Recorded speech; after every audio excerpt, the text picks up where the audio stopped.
சிம்பிளாக கிறிஸ்பியாக 10 நிமிஷத்தில் இட்லி மாவு போண்டா பார்க்க போகிறோம். இது வந்து பார்த்திங்கன்னா டீ போடுற நேரத்துக்குள்ளேயே நம்ம பண்ணிடலாம்.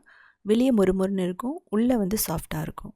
இதுக்கு இட்லி மாவு எடுத்துக்கலாம், நல்லா புளிச்ச இட்லி மாவு. இது 3 கரண்டி எடுத்துக்கலாம். இதுக்கப்புறமா கடலை மாவு, அரிசி மாவு நல்லா பீட் பண்ணிக்கோங்க. இதுக்கப்புறம் மிளகு, ஜீரகம், கொத்தமல்லி, கருவேப்பிலை, இஞ்சி, தேங்காய், பச்சை மிளகாய் போட்டு நல்லா பீட் பண்ணதுக்கப்புறமா சின்ன சின்ன உருண்டைகளாக பிடிச்சி நல்ல சூடான எண்ணெயில் போட்டுட்டு கிறிஸ்பியாக கோல்டன் ப்ரௌன் ஆகிற வரைக்கும் ஃப்ரை பண்ணணும். ஆயிலோட ஹீட்டின் வந்து பார்த்திங்கன்னா மீடியம் டு ஹையில் இருந்தால் ரொம்ப பர்ஃபெக்டாக இருக்கும். தேவைப்பட்டால் நீங்கள் என்ன பண்ணலாம், ஆனியன் போட்டுக்கலாம். அது மட்டும் இல்லாமல் இதில் ரவை கூட நீங்கள் போட்டு பண்ணலாம். மாவு ரொம்ப லூஸாகவும் இருக்கக்கூடாது, அதே சமயம் ரொம்ப கெட்டியாகவும் இருக்கக்கூடாது.